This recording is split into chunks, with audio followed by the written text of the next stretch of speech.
So it's noon. We can, there's nobody, I don't see any kind of other people accounted for in the attendees room. So we'll start in 1 minute. And I can kick us off, Jesse, since I did those slides to start Okay. with. Great, that sounds good.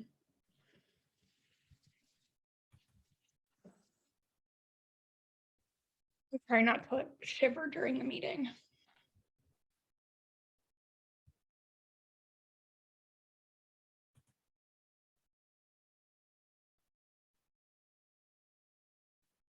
All right. All right. I am going to start. Okay, so hi, everyone. Welcome to Youth Care's presentation or conversation today about updating about the budget cycle for 2021-2022 or 2022 budget. I'm going to share my screen so we can start to dive in about just some getting started with youth care. Thank you so much for being here. First, want to acknowledge that all of Youth Care's locations are located on the Duwamish land and the Salish Coast people's unceded territory. So we do encourage you to check out Real Red Duwamish and also learn a little bit more about the native land that you sit on today. I'm going to, but wanted to just tell you that that's what we're acknowledging today, is that Youth Care is on Duwamish land. And welcome and thank you for being here. We want to start by saying you're here because you have supported in some way, or you want to support in some way, or you're curious about Youth Care. So we just really appreciate you all being here. It's a sunny day outside. Thank you for being here and thank you for your support in the past and whatever may come. So we are doing this Menti presentation. So this can be interactive for you to have a chance to participate in the presentation. So you can scan this QR code on your phone and click on the link that pops up, or you can open a separate browser since you're on your computer for Zoom anyways, at www.menti.com and enter the code 20074768. So join us because we're going to test this out here. This is going to be a chance when you sign in, you'll have a chance to answer this question. And then this will pop up with some of your answers. It is, no one will be able to see who wrote which comment, but we want to hear from you. What brought you to Youth Care originally or today? What is the reason that you are gravitating towards Youth Care today or ever? And this requires some participation. So I am going to chat. Somebody in the chat. Yeah, I can drop the code in the chat. Maybe I'll put this back here too. Is I'm going to put menti.com in the chat so you can use that, and the code is 20074768.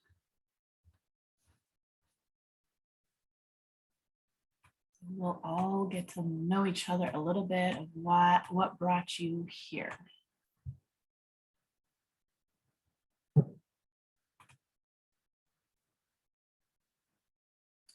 Oh, it sounds like people might be having issues getting in. How do I? Thank you for those of you for who are putting some comments.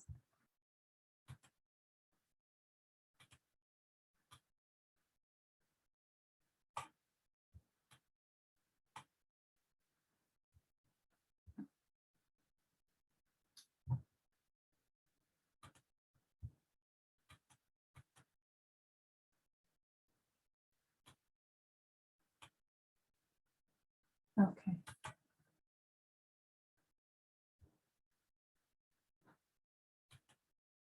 Hi, everybody. And if you're just joining us here, we are using menti.com to enter some answers to this question. So go to menti.com and enter the code 20074768. I just know you can't see the chat if you're just now starting. So this is a wonderful list. So it's actually getting a little ahead of my next question. But I love that this is intertwined with ways to act and ways to help, and also the actual cause that brought you here, supporting youth, the mission, community building, need, hope, and supporting youth, community, and then the ways in which people actually were brought to youth care is really beautiful to see kind of intertwined with these. Next question. How have you engaged with youth care in the past? Some of you have already entered some of this, but I want to learn a little more. Like who's here today?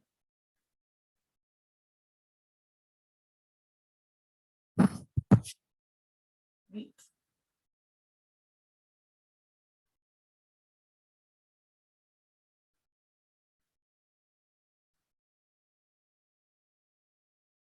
Love it. Pretty even spread of kind of a little bit of everything. What has brought you in here today? Awesome. Thank you. Anyone else want to add? I'll put there you go.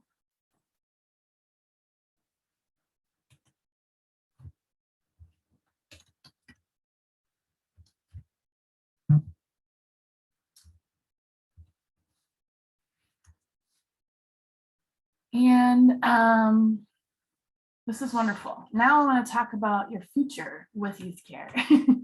How would you want to engage with youth care in the future? This is an open-ended question, so you can write whatever you want in the box. And it's just interesting to hear about how you might think of your own engagement with youth care in the future.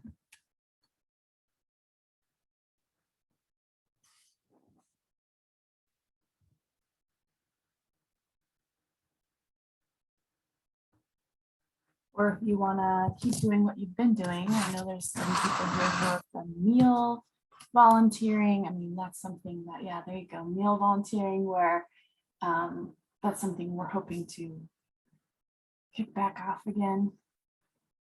All legislators, that's wonderful. You're in a good place for that.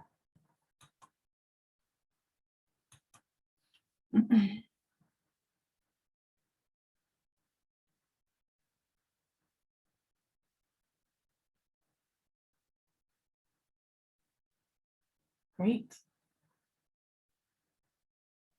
Great. This is helpful. And I'm going to stop sharing my screen for a second.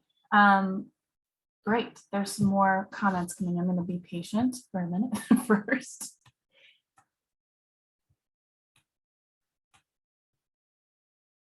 Not sure, that's okay. If you're not sure how to answer this question, that's okay. That's what we're here for too. So we can always, this is just the beginning, a conversation that this is, of course, about legislative advocacy, this particular conversation, but there will be more to come. And of course, you will learn a little bit more from us as staff and how to get in touch with us for how to explore that with us.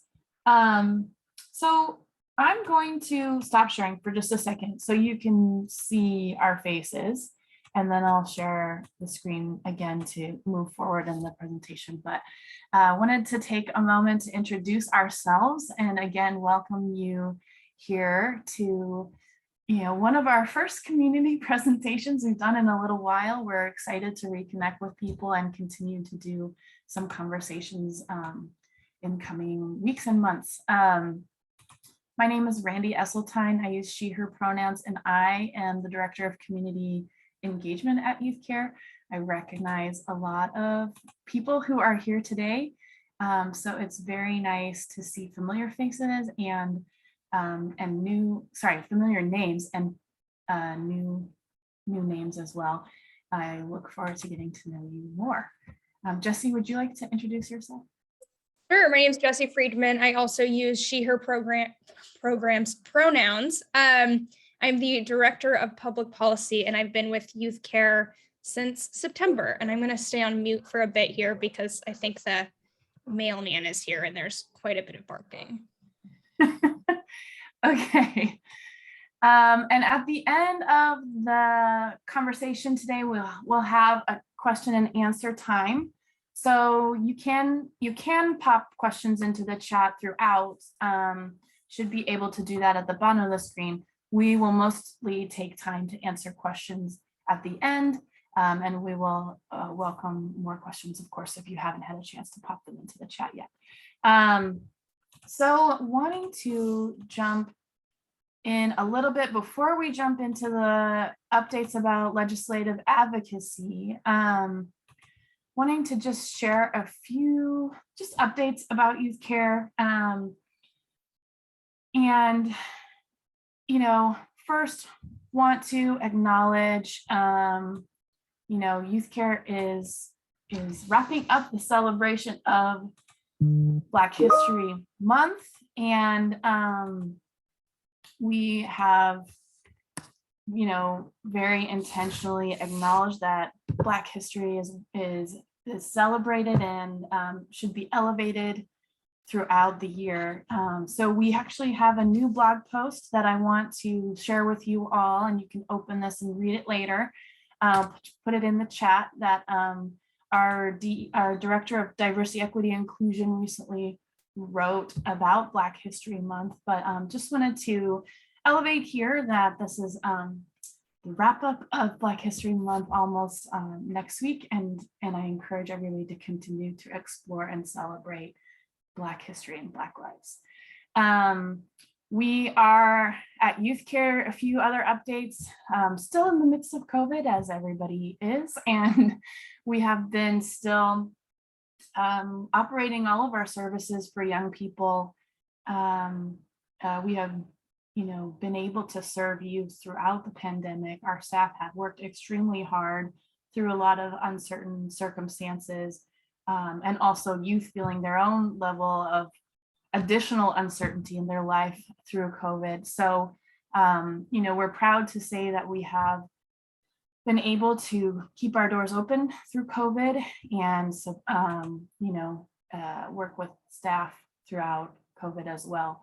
We have a nice partnership with Kaiser Permanente to be able to provide health workshops as well as clinical care and vaccines. We are still confirming a date for the 2022 luncheon, so keep your eyes open for that news to be updated very soon on our website. And as many of you know, we are in the process of hiring a new CEO, so we will be announcing that hopefully later this year. We're hoping that we have a CEO hired by the end of, in the next 6 months, really. So, and then the other thing I'll just say, a lot of you have volunteered or donated needed items in the past. We are still looking for help to donate meals to our programs. I'll drop the link in the chat for that. It's something that we may not be able to have in-person volunteers quite yet, but we do still have a very big need for helping with providing meals for young people.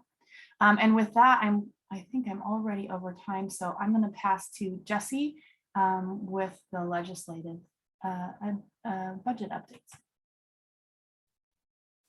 Hi, everyone. There's a lot going on in the world right now that I know it's a little bit preoccupying, I think, for many of us. So I just wanted to kind of start with a thank you for being here today and for listening to updates on the state budget. There is, I think, a lot of promise of really exciting things happening. So it's a good place to be. We'll hopefully get some good news. And I appreciate you taking the time.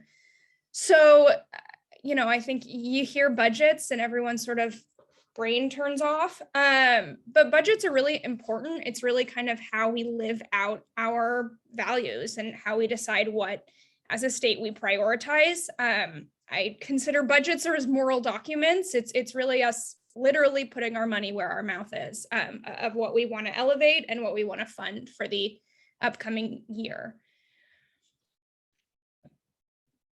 So we will do another Menti poll. It's still the menti.com code 20074768. And just want to get a quick estimate of how much folks know about the state budget and the state budget process. And if anyone would like to lead this presentation, I am not opposed. No takers, okay.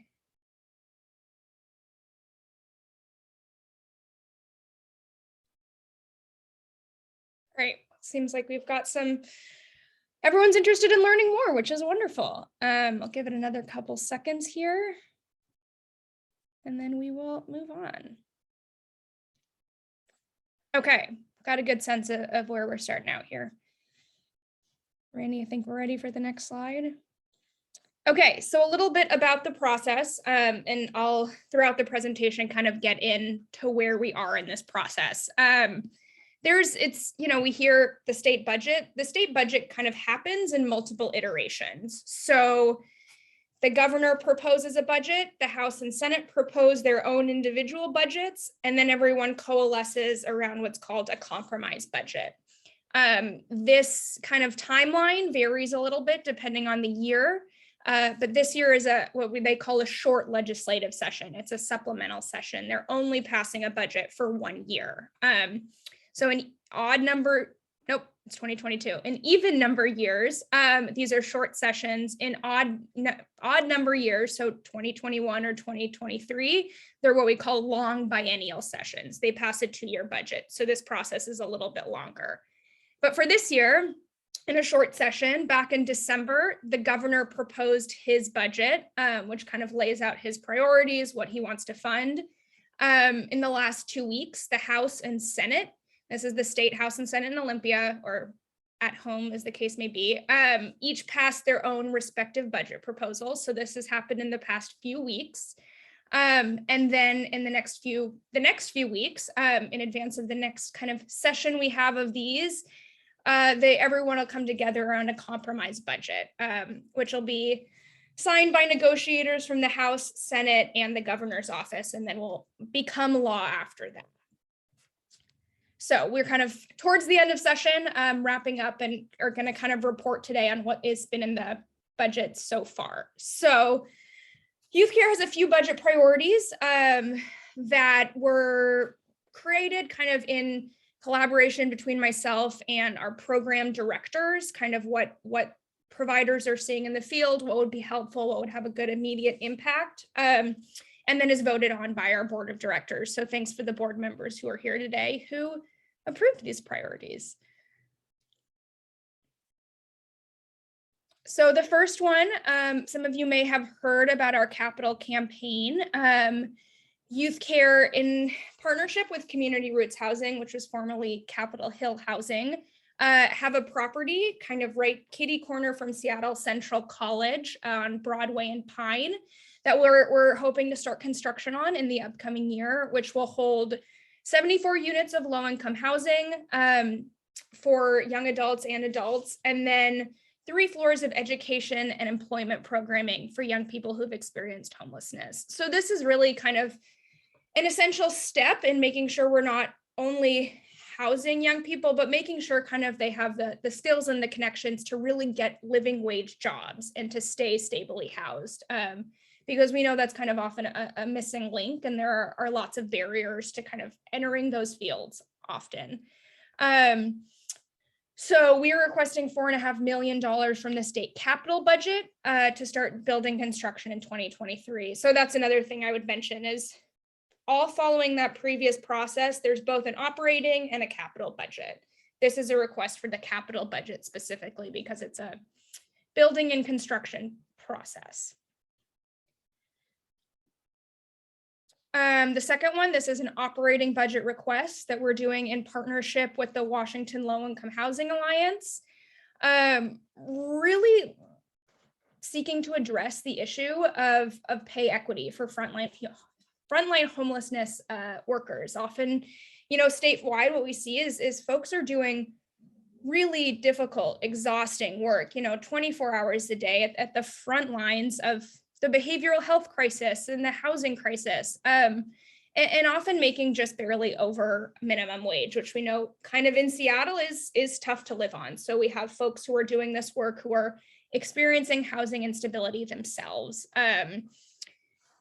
So that's one of our major agency budget priorities this year is coming up with kind of some way to support folks who are supporting our youth. So this is a proposal that will be $77.5 million in stipends for frontline service providers statewide. So for things like emergency needs, basically rent, mortgage, car repairs, it'll be a $2,000 stipend. And if they're with the same agency in 6 months, they can apply for another $2,000 stipend. So that kind of not only is good for the worker, but also good for the agencies because it kind of incentivizes retention. But we know that $4,000 is not going to solve the problem here.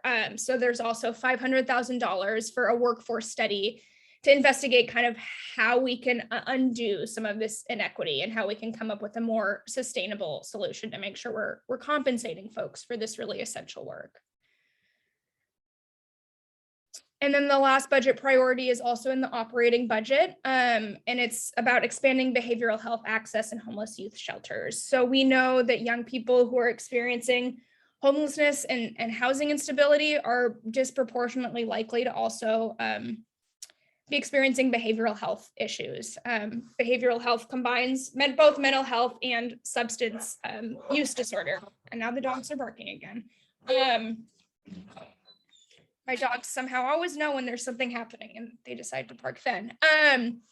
So this would add $1.2 million in the upcoming year to expand behavioral health capacity in youth shelters across the state. So Youth Care has received this funding in the past. We have a behavioral health clinician at our under 18 sites.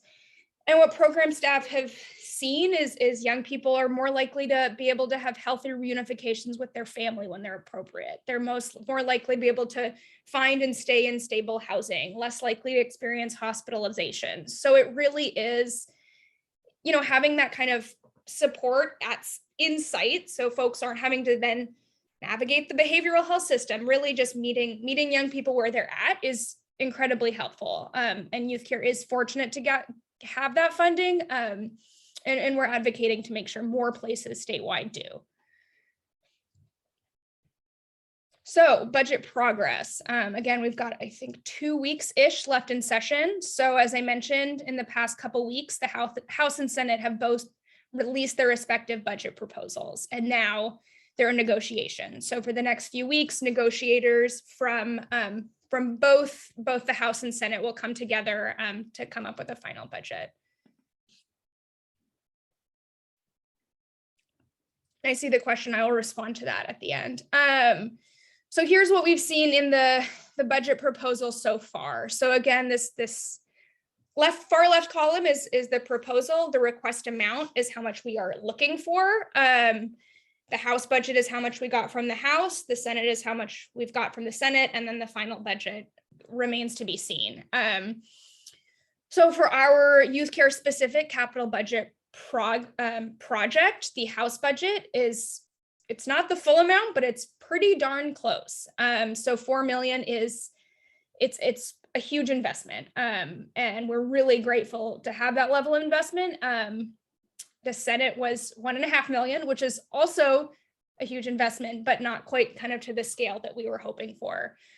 The frontline provider stipends, the House budget fully funds the proposal. The Senate budget doesn't propose anything. Behavioral health in youth shelters, the House budget provides about half of the funding and the Senate budget doesn't provide anything. So quick moment to kind of call out the reason often that we've had such strong support in the House is because we have really strong champions for these projects. Former Speaker Frank Chop has been a champion for the Capitol Hill Workforce Development Center since its inception.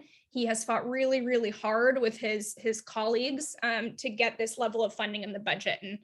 would be remiss to not mention how grateful we are for that support. And the frontline provider stipends has been championed by Nicole Macri, who's both Rep Chop and Rep Macri are from the 43rd, which is Capitol Hill. So the behavioral health and youth shelters, that's disappointing. And kind of how it works now is we can hope that the different budgets will kind of match each other, that the Senate budget will match the House and the House investment. We can't really expect that there will be a larger amount of money than is in either of the budgets. So we can hope that the Senate budget will match the House budget for workforce development and for frontline provider stipends. 600,000 for behavioral health is likely as much as we're going to get for that specific proviso. And again, no idea what's going to be in the final budget. So how you can help, and I know there are some folks here who've asked me this in the past, which I greatly appreciate. I think one thing that I would raise up is this workforce stabilization proviso has really strong leadership in the House, and again, not much in the Senate. So I would encourage everyone, and I will put the website in the chat. If you go to this website, you can find out who your state senator is. And if you want to give them a quick call and just ask them to match the House funding for the workforce stabilization proviso, that would be wonderful. And I will send in the follow-up email kind of some sample language to use for that. So not to worry. But yeah, you can call, you can email, and it would just be really, really great to get some strong Senate support on that. And that's all I have. So I guess now we will open it up for questions. And I guess I'll start here. John, your question, it looks like these budget requests are cross-agency. Is there a way to call out specific youth care funding within the larger ask? So that's a great question. I guess the Youth Care Workforce Development Center, that's just funding for youth care. That's going to be pre-allocated, that when the budget comes out, that money goes directly to youth care. Within these other cross-agency requests, with the workforce stabilization proviso, which is the funding to staff, that will be administered, that won't even go through agencies. So that will go to a third party like United Way, and then workers can apply directly for that funding through there. So there's no kind of agency specific funding for that. It's just to the workers directly. So we wouldn't see any additional funding. For the behavioral health funding, that is a competitive process. So we can advocate for the funding to be continued, but then agencies will apply for that funding. Main sources, state funds. I would also put in a quick note that the Washington tax system is disproportionately reliant on sales tax. It's what we call a regressive tax structure. So it's not dependent on income. It's kind of a flat cost that everyone pays for sales tax or gas tax or things like that.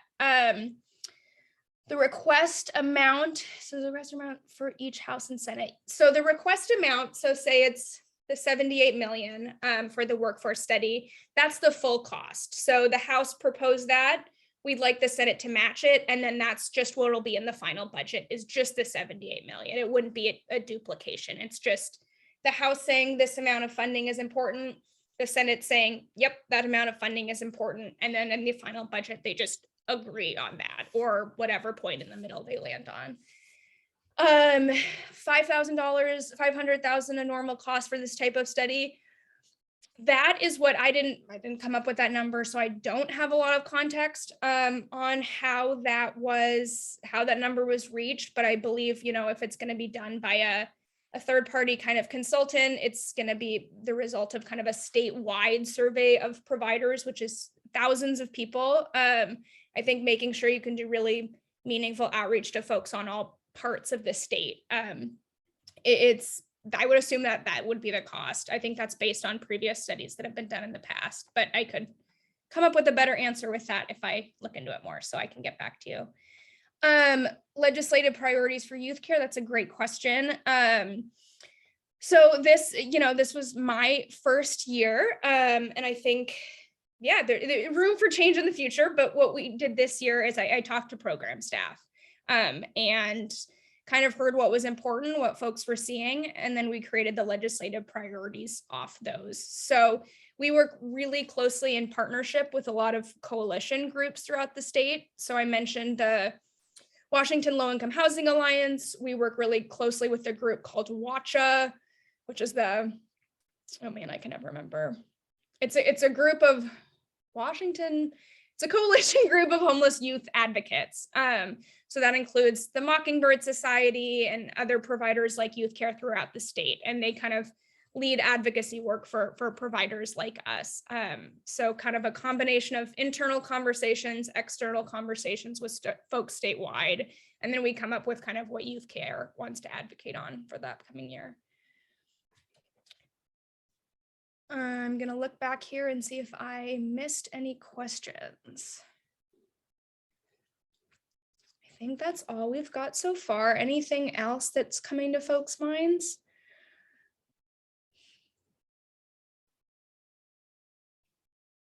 So Senate giving any rationale for not considering funding? It's a great question. So they have their own really robust budget that funds all sorts of things. They just didn't happen to be our priorities. So often, as I mentioned, we had really strong champions in the House for these projects.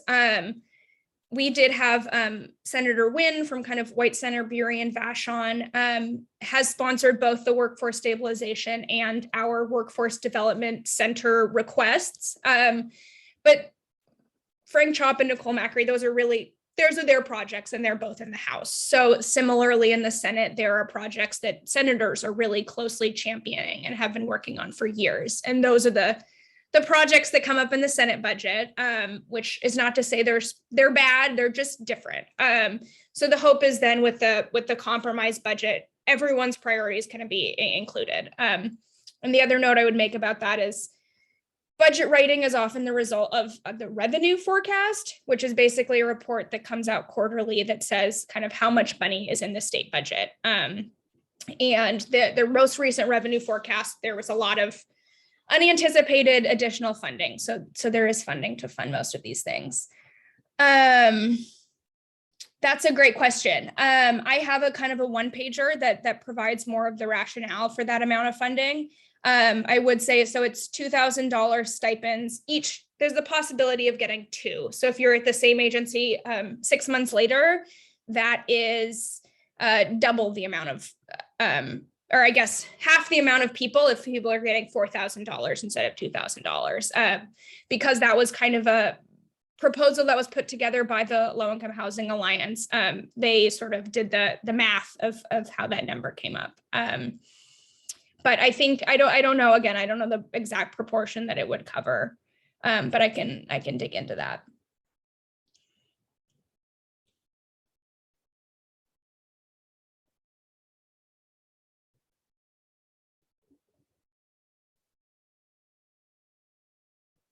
Anything else? These are all great questions. Definitely. Oh yeah, always helpful to tell the story. I think, for scale, youth care has 200 some employees. And so, throughout the state, there are a lot more. Have there ever been any unionizing attempts by workers? Yes, our direct service staff is unionized. I don't know other agencies. I don't know if other agencies are unionized. I assume there have been efforts or are ongoing efforts, but yeah, our staff is. So sample size of 1.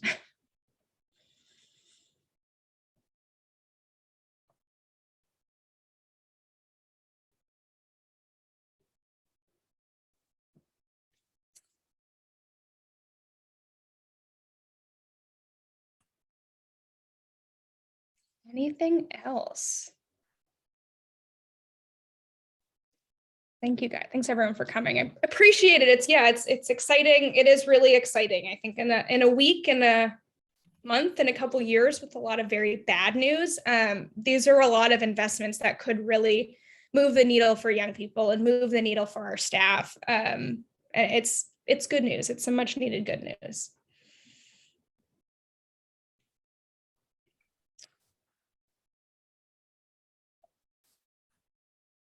If there's no more questions, I guess we can wrap early. My email is, it was on the conclusion slide. I'll put it in the chat too. I'll type it in. Oh, I got it. And I will send out with the follow-up information, that information about finding your senator, kind of some draft language for a phone call or email for that one proviso. And then, yes, I can also follow up with a little more information on that proviso, so you're able to really tell the story. I think that's important. And we do have another conversation like this coming up in March, not about the same topic. So I'm just grabbing that link too, so y'all can get that. And it'll be in a follow-up email as well. So it sounds like we have a few different things we're gonna follow up about. Some language that you can use to call your senators. So you did, Jesse, did you say you would send that one pager as well? I can send that too. Okay. And then, yes, we will share the recording to this presentation as well as the information for the upcoming event that's happening in March, which is almost here. I can't believe it. We'll have hopefully a final budget to report on by the next time we're meeting together. Yeah, what is the date? How do people, I guess maybe, how do people find the updates, from their senators in their house? Yeah, well, hopefully they should respond to you. We'll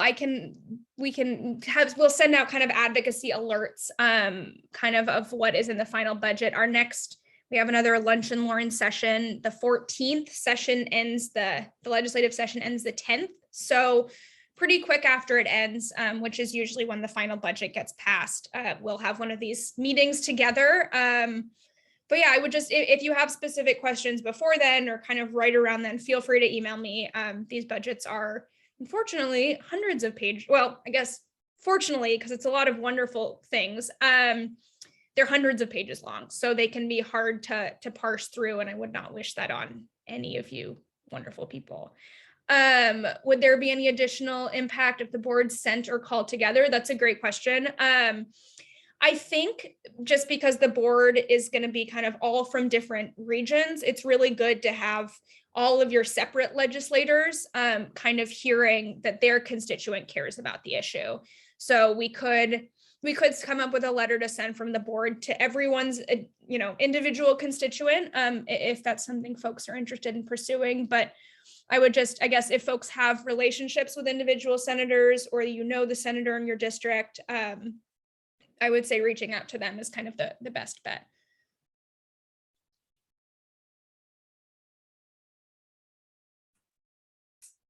Perhaps, Jesse, can you name some of the champions that have been helping along with this advocacy in this?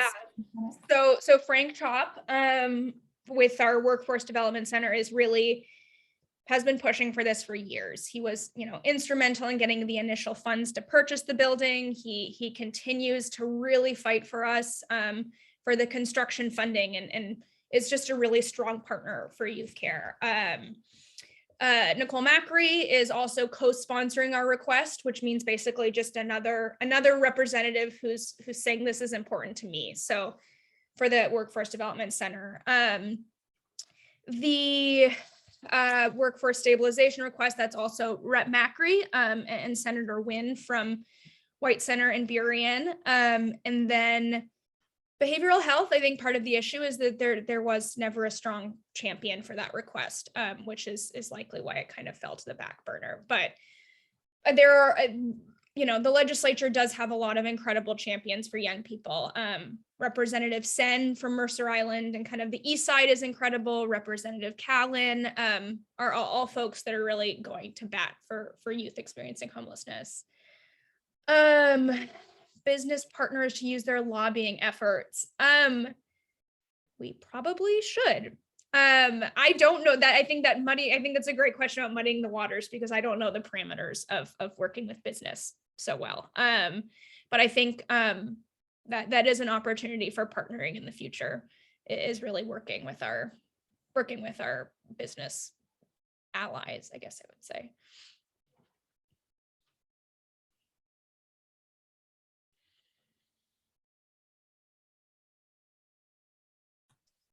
Anything I missed? Any other legislative sessions or advocacy questions anyone has about what I've shared or anything else? Jesse, can you explain how the Regional Housing Authority works? Yes, I sure can. So that could be a whole other lunch and learn, so I will do this quickly. Previously, kind of local funding for homelessness has been based basically from the individual cities. So Seattle or Kirkland or Bellevue, they'd kind of have their own response. And then King County also had their response, but it sort of, thanks, Arthur. There were a lot of different kind of cooks in the kitchen. There was no sort of unified strategy. There was no kind of unified funding mechanism. So the regional authority was founded, which now is the kind of the central governing body for homelessness funding and policy for King County.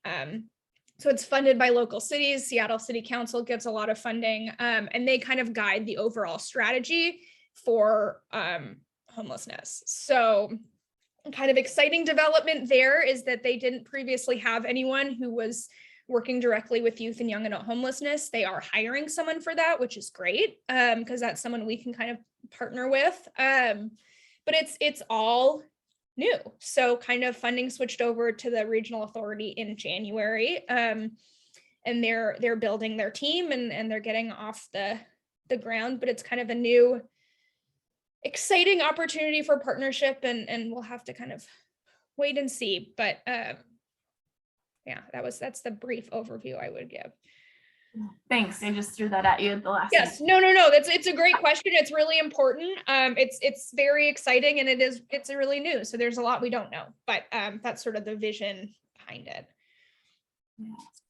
Well, and Jessie shared her email address in the chat. So if you have other questions as you're percolating of this information that you've heard, we also publish our legislative priorities on the Youth Care website. So you can look up on our Youth Care website about what we're doing from season to season. So that's not just for this year, that's every year. And you can actually go back and see some of our past priorities as well.